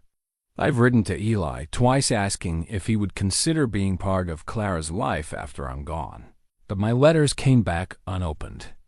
I understand his anger toward me, but I pray that someday he'll find room in his heart for an innocent child who never did anything but exist. Eli's vision blurred with tears as he read the final entry. Clara Rose, if you're reading this someday, please know that your grandfather is a good man who was wounded by life in ways that made him afraid to love freely. His rejection of us wasn't about you, it was about his own fear and pain. I believe that underneath all his protective walls, there's a man who would have loved you deeply if he had allowed himself to. Don't hate him for the choices he made. Pray for him instead, and hold on to hope that love can still heal what fear has broken. The kitchen was silent, except for the sound of 3 people trying to cope with the weight of truth. Clara reached up and gently wiped the tears from Eli's cheeks with her small hand. Now you know, she said quietly. Mama never stopped loving you, even when you wouldn't love her back. Eli closed the journal with hands that shook with more than age. Rebecca's words had shattered every justification he had constructed for his behavior. She hadn't been a threat to his family's values. She had embodied them more purely than he had. Her decision to leave hadn't been rebellion. It had been self-sacrifice, protecting her daughter from the poison of his judgment. Samuel, Eli said, his voice breaking, I destroyed something beautiful because I was too proud to see its value. Dad, no, let me say this. Your wife was a better Christian than I was, a better person than I was. And I drove her away because I was more concerned with being right than with being loving. Eli looked at Clara, seeing Rebecca's strength and grace reflected in their daughter's patient eyes. She raised you to be generous and forgiving, even towards someone who didn't deserve it. Clara climbed into Eli's lap and wrapped her arms around his neck. Mama said forgiveness isn't about what people deserve. It's about what love can do to heal broken things. As Eli held his granddaughter, Rebecca's daughter, Samuel's child, his own blood, he realized that the journal had given him more than just understanding of the past. It had given him a roadmap for the future, written in Rebecca's own words about the kind of love that could overcome fear and heal generational wounds. The plot twist wasn't just that Rebecca had never stopped loving him despite his rejection. It was that she had trusted him enough to leave her most precious possession, their daughter, in his care, believing that someday love would prove stronger than pride. Tomorrow, they would face the legal battles and social scrutiny that threatened to tear their newly reunited family apart. But tonight, sitting in Samuel's kitchen with Clara in his arms and Rebecca's words echoing in his heart, Eli finally understood what it meant to be forgiven and what it would take to prove himself worthy of the trust Rebecca had placed in him from beyond the grave. The emergency custody hearing was scheduled for the following Thursday, giving Eli and Samuel exactly 5 days to prepare their case for keeping Clara with her family. The morning after their emotional reunion, both men sat at Eli's kitchen table surrounded by legal documents, character references, and the daunting reality of proving their fitness as guardians to a skeptical system. The judge will want to see evidence of stability, financial security, and our ability to address Clara's specific needs as a trauma survivor, Samuel explained, reading from notes he had taken during his phone call with the attorney they had hastily retained. Mr. Patterson thinks our best argument is the blood relationship combined with Clara's obvious attachment to both of us. Eli watched Clara through the kitchen window as she fed the chickens, her movements confident and content in a way that spoke of someone who had found her place in the world. What about her happiness? Doesn't that count for anything? It counts, but it's not enough by itself. The county is arguing that we're unfit, that you're too old and isolated, and that I already proved my inability to care for her by giving her up 2 years ago. The sting of that accusation was visible on Samuel's face. He had spent 2 years believing he had made the right choice in allowing Clara to be placed with a family who could provide better for her material needs. Now, knowing what she had suffered in foster care, that decision felt like the deepest failure of his life. Clara came back inside carrying a basket of eggs, her cheeks pink from the crisp autumn air. "Did the chickens tell you anything interesting this morning?" Eli asked, grateful for her presence to lighten the heavy atmosphere of legal strategy. "Henrietta thinks we worry too much," Clara replied seriously. "She says chickens don't waste time worrying about tomorrow when today has enough to keep them busy." Samuel smiled despite his anxiety. "Henrietta sounds wise." "She is, but she's also never had to go to court to prove she belongs with her family." The matter-of-fact observation reminded both men that Clara understood exactly what was at stake. She had been through enough bureaucratic proceedings to know that good intentions didn't always translate to good outcomes. "Clara," Eli said gently, "are you afraid about the hearing?" She considered the question with the careful thought that had become familiar to him. "I'm afraid of being sent somewhere else again, but I'm not afraid of the truth. The truth is that I belong here with you and Daddy, and I think most people can recognize truth when they see it." Her confidence was humbling and terrifying in equal measure. The adults were consumed with strategies and contingencies, while Clara seemed to trust in something simpler and more fundamental, the power of love to make itself evident. Over the next 3 days, their preparation took on the urgency of a military campaign. Samuel moved temporarily into Eli's house to demonstrate their co-parenting arrangement and to help present a united front. Character witnesses were contacted, neighbors, community members, and family friends who could testify to Eli's character and Samuel's growth as a man. Sarah Miller proved to be an unexpected ally, visiting on Tuesday evening with a heartfelt apology and an offer to testify on their behalf. "I was wrong to report my concerns without talking to you first," she told Eli as they sat on his front porch watching Clara and Samuel work together to repair a section of fence. "Seeing you three together, it's obvious that this is where she belongs. You were trying to protect her," Eli replied. "I can't fault you for that." "Yes, but I was protecting her from the wrong thing. I was so focused on following proper procedures that I nearly destroyed something beautiful." Sarah watched Clara laugh at something Samuel said, her face bright with the joy of having her father's attention. "That child has been transformed since she came here. She's still careful and thoughtful, but there's a lightness in her that wasn't there before." The most challenging part of their preparation was helping Clara understand what would happen during the hearing itself. She would be interviewed privately by the judge, and her preferences would be considered, but the final decision would ultimately rest on adult assessments of her best interests. "What if they ask me about the bad things that happened at the Hendricks house?" Clara asked on Wednesday evening as Eli helped her practice potential questions. "You tell the truth," Eli said, "but you don't have to give more details than you're comfortable sharing. The important thing is that they understand why you felt you had to run away." "And what if they ask me why I want to stay here instead of going to a different family that might have more money or nicer things?" Eli paused in his preparation of her bedtime snack. "What would you tell them?" Clara climbed onto her chair at the kitchen table and looked around the modest room with obvious contentment. "I would tell them that this isn't about things. It's about belonging. I've never belonged anywhere before, but I belong here." Her simple eloquence took Eli's breath away. She had found words for something he was still struggling to articulate: the difference between being housed and being home, between being cared for and being loved.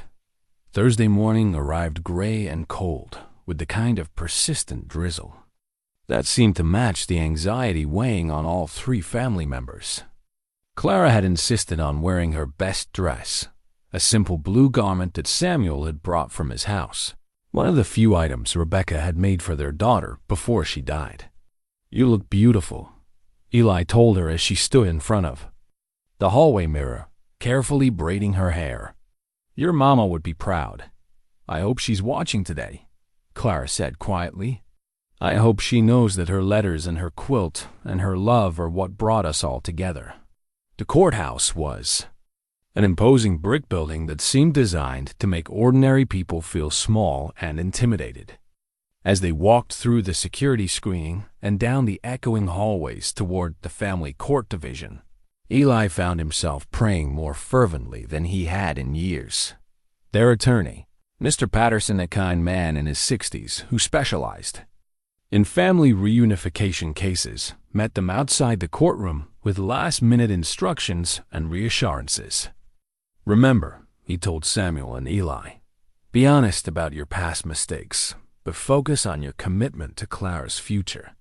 The judge will be looking for evidence that you understand the seriousness of your responsibilities and that you have the resources to meet them." Clara sat between her father and grandfather in the waiting area, her small hands folded in her lap and her expression composed.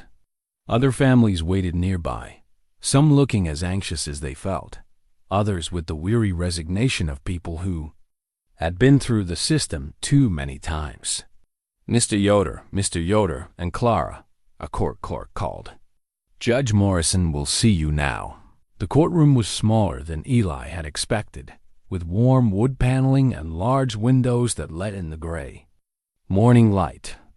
Judge Morrison was a woman in her 50s with silver hair and kind but penetrating eyes that suggested she had seen every possible family configuration and crisis. Mr. Reynolds, the county representative who had visited Eli's farm, sat at the prosecutor's table with a thick file and an expression of professional skepticism. Across from him, their own attorney arranged his papers with the calm competence of someone who believed in their case. "This is a custody hearing regarding Clara Rose Yoder," Judge Morrison began, her voice carrying the authority of someone accustomed to making decisions that would alter lives forever. "The county is recommending continued foster placement while family reunification services are provided. The biological father and paternal grandfather are requesting immediate custody with appropriate support services. As the formal proceedings began, Eli found himself thinking about the family Bible that sat in his living room at home, the one that contained the official record of births, marriages, and deaths stretching back 4 generations. Soon, he hoped, it would contain a new entry, the day Clara Rose Yoder officially came home to her family. But first, they would have to convince a stranger that love could overcome the mistakes of the past, and that a family forged through loss and forgiveness could provide what a wounded child needed to heal and thrive. The county presented their case first, methodically outlining the concerns about Eli's age and inexperience with childhood trauma, Samuel's previous decision to relinquish custody, and the lack of professional resources in their rural community. Mr. Reynolds painted a picture of well-meaning, that unprepared relatives who were acting on emotion, rather than the child's genuine best interests. When it was their turn to respond, Mr. Patterson called Eli to the witness stand first.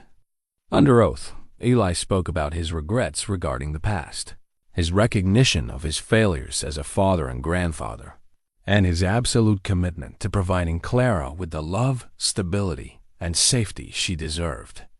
Mr. Yoder, Judge Morrison, asked during her questioning, "What makes you believe you can provide appropriate care for a child who has experienced significant trauma, particularly given your lack of experience with modern child psychology and therapy?"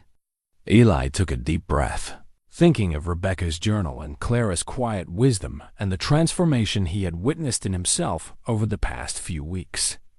"Your Honor, I can't promise that I know everything about psychology or therapy, but I can promise that I know about healing, because this child has been healing me since the day she appeared at my gate. Love doesn't require a degree or a certificate.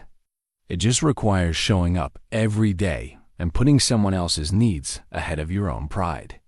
Samuel's testimony focused on his growth as a person and father, his stable employment, and his deep regret about his earlier decision to place Clara in foster care. He spoke about the support system they had built together and their plans for ensuring Clara received any professional help she might need. When Clara was called for her private interview with the judge, she walked to the front of the courtroom with the quiet dignity that had become her hallmark. As she disappeared into Judge Morrison's chambers, Eli felt his heart clench with the knowledge that their family's future now rested in the hands of one small, brave girl and her ability to articulate what home meant to her. The waiting was the hardest part. For 20 minutes, Eli and Samuel sat in the courtroom trying not to imagine what questions were being asked or how Clara was responding. When she finally emerged, her face was calm but unreadable, giving no hint of how the interview had gone. "We'll recess for lunch," Judge Morrison announced. "I'll render my decision at 2 o'clock this afternoon." As they left the courthouse for a meal none of them wanted, Eli realized that they had done everything they could. The rest was up to forces beyond their control, the wisdom of a judge they didn't know, the power of truth to overcome bureaucracy, and the hope that sometimes the system designed to protect children would recognize when protection looked like letting them stay where they were loved. The lunch hour passed like a year.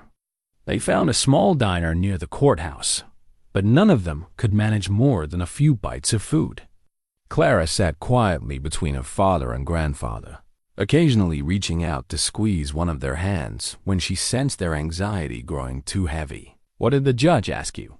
Samuel finally ventured, unable to bear the uncertainty any longer. Clara considered her words carefully. "She asked me about feeling safe, and about what home means to me, and about my dreams for the future. She was very kind, but I could tell she was listening to more than just my words."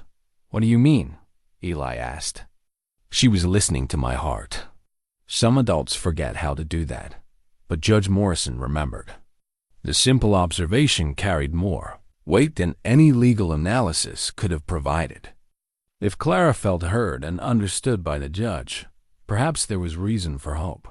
When they returned to the courthouse at 2 o'clock, the waiting area was crowded with other families awaiting their own life-changing decisions. Eli noticed a young mother clutching a toddler, her eyes red with recent tears, and an elderly couple who sat with the resigned posture of people who had been fighting the system for too long. Each family carried their own story of love and loss, hope and fear. "All rise for the Honorable Judge Morrison," the clerk announced, and the courtroom filled with the rustle of people getting to their feet. Judge Morrison entered with the measured pace of someone who understood the weight of the decision she was about to deliver.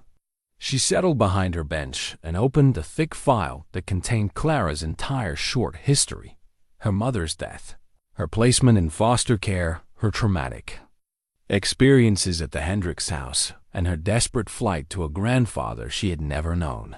"Please be seated," the judge said, her voice carrying a gravity that made every person in the room sit up straighter.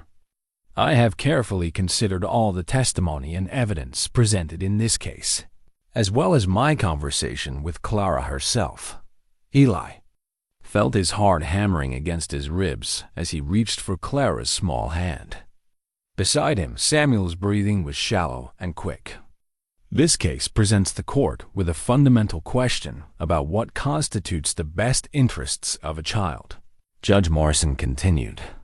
"The county has raised valid concerns about the challenges of kinship placement with relatives who lack experience in trauma-informed care. However, the court must also consider the profound importance of family connections and the demonstrated love and commitment shown by Mr. Eli Yoder and Mr. Samuel Yoder." She paused, looking directly at Clara, who sat with the composed dignity that had impressed everyone who met her. Clara Rose Yoder is an extraordinary young lady who has shown remarkable resilience in the face of circumstances no child should have to endure. During our conversation, she demonstrated a maturity and emotional intelligence that speaks to her strength of character, but also to the healing that has already begun since she found her way to her grandfather's farm. Eli's chest tightened, with pride and fear in equal measure. Clara squeezed his hand, offering comfort even as her own future hung in the balance. The court has reviewed the home study conducted by Mrs. Patterson, the character references provided by community members, and the testimony of both Mr. Yoder and his son Samuel. I have also considered Clara's own clearly expressed preferences and her obvious emotional attachment to both her father and grandfather. Judge Morrison picked up a document from her desk and studied it for a moment that felt like an eternity. The county's concerns about trauma-informed care are well-founded and important.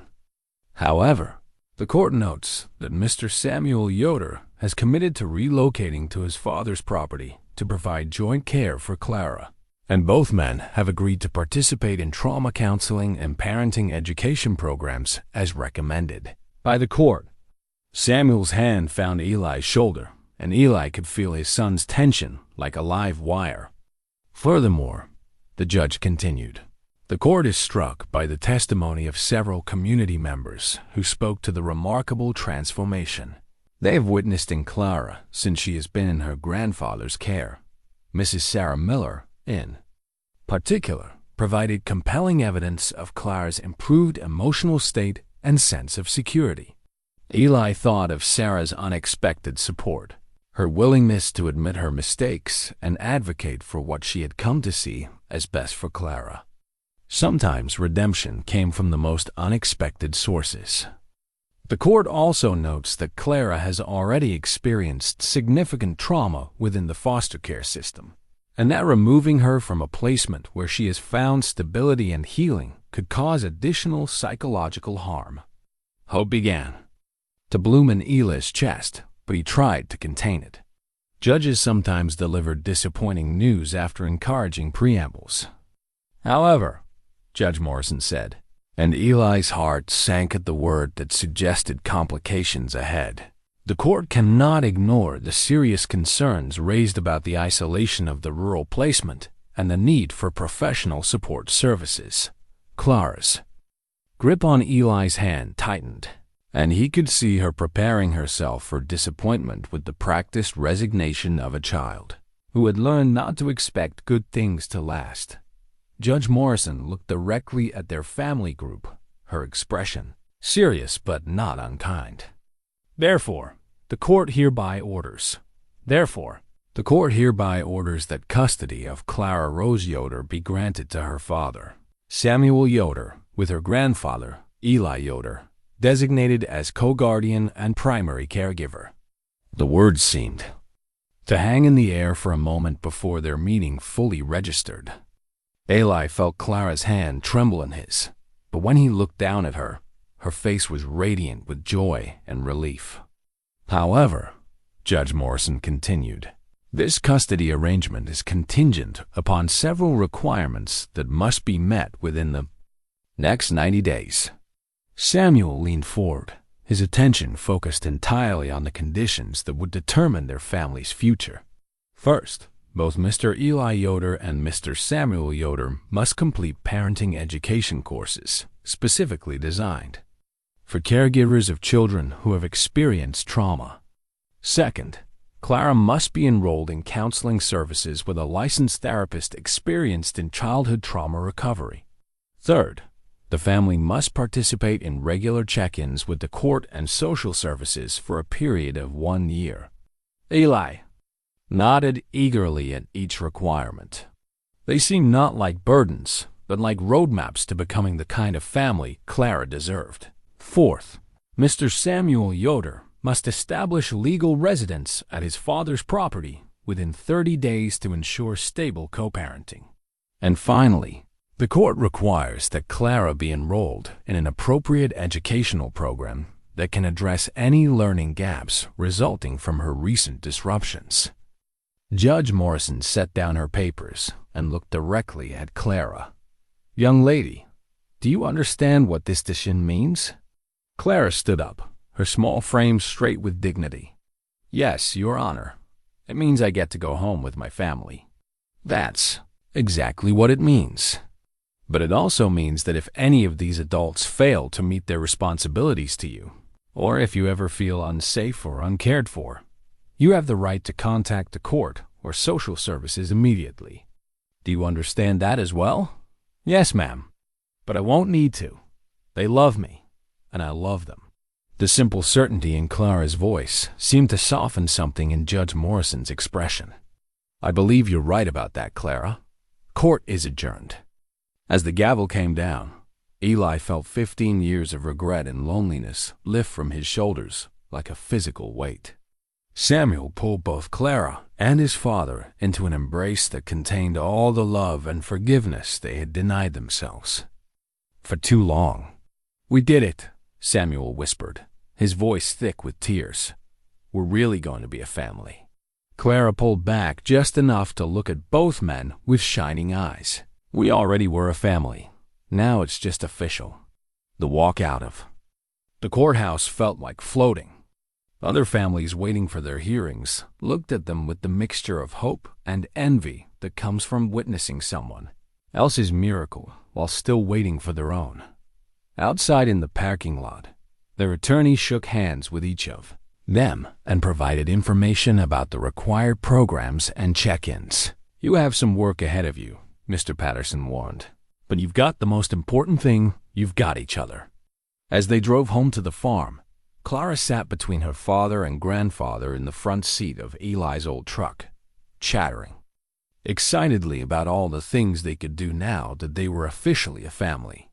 She wanted to finish Rebecca's quilt together, learn how to can vegetables for winter, help Samuel move his belongings to the farm, and write a letter to the judge, thanking her for understanding what home really meant. And I want to visit Mama's grave, she added more quietly.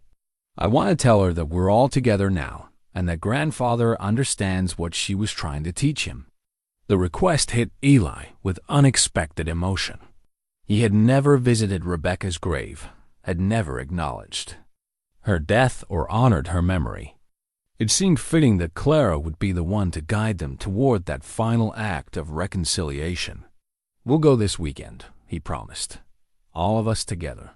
As they turned into the farm's long driveway, Eli saw the property through Clara's eyes, not as a place of isolation and regret, but as a home where love had taken root and would continue to grow. The weathered gate that had once marked the boundary of his loneliness now stood as the entrance to their shared future. Samuel would move into the main house, taking over the bedroom that had once been his. Clara's room would be redecorated with new curtains and furniture that reflected her personality rather than her temporary status. The workshop would become a place where grandfather and granddaughter could create things together, where the sound of laughter would replace years of solitary silence. But most importantly, the kitchen table that had seen so many lonely meals would now be the center of family dinners, homework sessions, and the kind of daily conversations that build lifelong bonds. As they pulled up to the house, Eli noticed that the chickens had gathered near the gate as if welcoming them home. Clara laughed and pointed them out. "Look, Henrietta knew we were coming back together. She's brought the whole flock to celebrate." Eli smiled at his granddaughter's interpretation, but as he watched the birds cluster around their truck with unusual enthusiasm, he found himself believing that even the farm animals understood that something fundamental had changed, that what had been broken was finally, beautifully whole again. That evening, as they sat on the front porch watching the sunset paint the sky in shades of gold and pink, Clara leaning against Eli's shoulder, while Samuel carved a small wooden horse for her growing collection of handmade toys, Eli reflected on a miraculous chain of events that had brought them to this moment.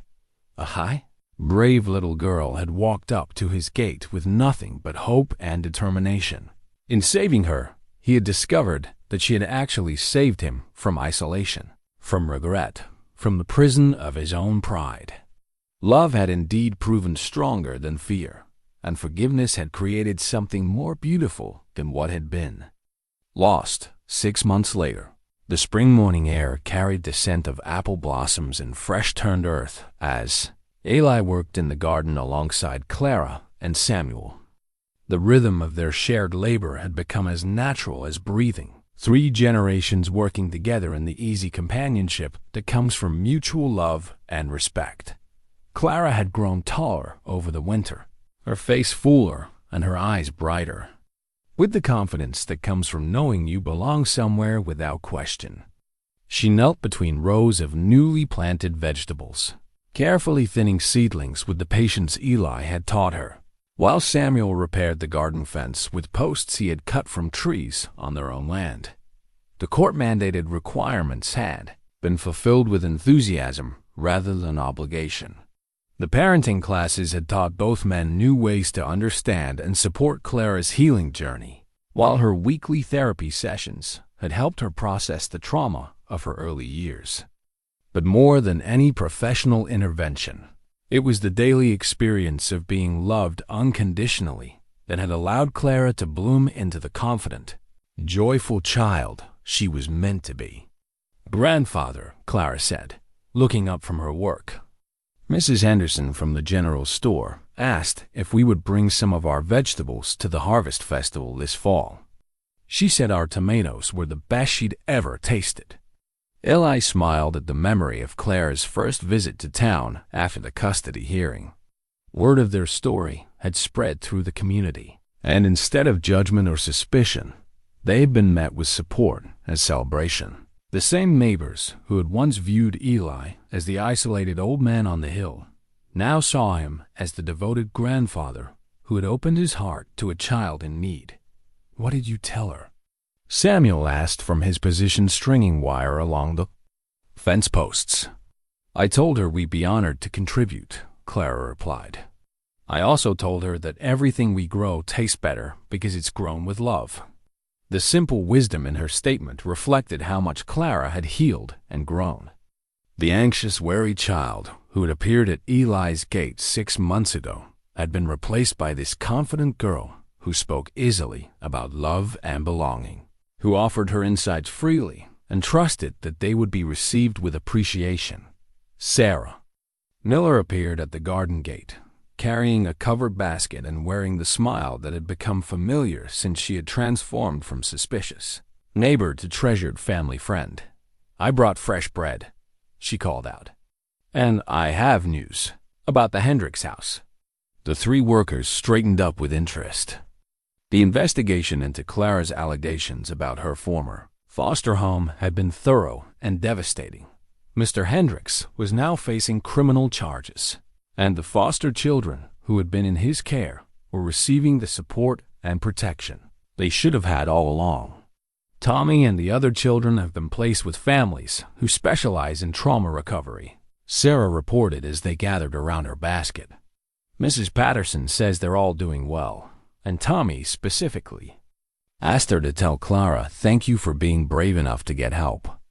Clara's eyes filled with tears of relief and gratitude. One of her greatest regrets had been leaving the younger children behind, and knowing they were now safe had lifted a burden she had carried for too long. "I'm so glad," she whispered. "I've been praying for them every night." "Your courage saved more than just yourself," Eli told her, pulling her into a gentle hug.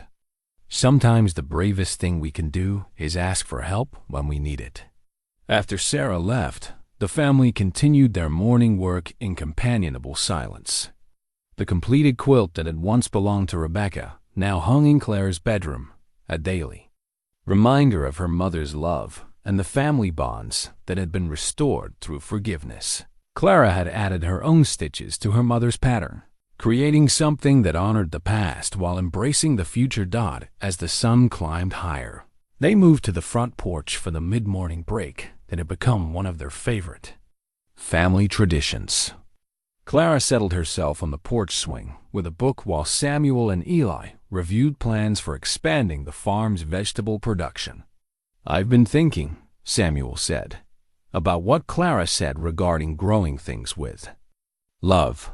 Maybe we should consider selling our produce at farmers markets, not just for the income, but to share what we've learned about healing and family with other people who might need hope." Eli nodded thoughtfully. The idea of their farm becoming a place that nurtured more than just vegetables appealed to him. What would we call such a venture? Clara looked up from her book with the quick intelligence that never ceased to amaze both men. "Endless Grace Farm," she said without hesitation. "After Mama's quilt pattern. Because that's what we learned, that grace and love don't run out when you keep giving them away." The name felt perfect, capturing both Rebecca's wisdom and their family's journey toward healing. It honored the past while pointing toward a future filled with possibility and service to others. That evening, as they sat around the kitchen table sharing dinner and stories from their day, Eli found himself thinking about the family Bible that sat in the living room. Clara's name had been officially recorded there months ago, along with the date of the custody hearing that had made their family legally whole. But more than legal documents or official records, what mattered was the daily reality of love. Out in countless small moments, Clara helping with farm chores without being asked. Samuel's patient answers to her endless questions about everything from crop rotation to family history. Eli's weekly letters to his other children tentative. Attempts at reconciliation that Clara had encouraged and Samuel had supported. "Grandfather," Clara said as they cleared the dinner dishes, "do you think Mama knows about all this? About us being together and happy?" Eli paused in his dishwashing to consider the question seriously. "I think your Mama always knew this was possible. That's why she trusted you to find your way to us when you needed to." Clara smiled and stood on her tiptoes to kiss his cheek. "I'm glad I listened to her heart instead of my fear." As Eli tucked Clara into bed that night, she wrapped her arms around his neck and whispered, "Thank you for not giving up on love, Grandfather. Thank you for showing me that families can be healed even when they're broken." Standing in the doorway of his granddaughter's room, watching her settle into sleep with the peaceful contentment of a child who knows she is cherished, Eli reflected on the miraculous transformation that had begun with a simple request at his gate. Some wounds never heal, and some words can never be taken back. But sometimes, if we're very fortunate, Love appears at our door in unexpected forms and teaches us that redemption is always possible for those brave enough to open their hearts to grace. The weathered gate that had once marked the boundary of Eli's isolation now stood as a testament to the power of love to transform lives, heal families, and create beauty from the ashes of regret. And every morning, as he walked past it on his way to tend the garden where 3 generations worked, side by side, Eli whispered a prayer of gratitude for the day a small, brave girl had changed his life with 5 simple words. "Please, sir, can I stay?"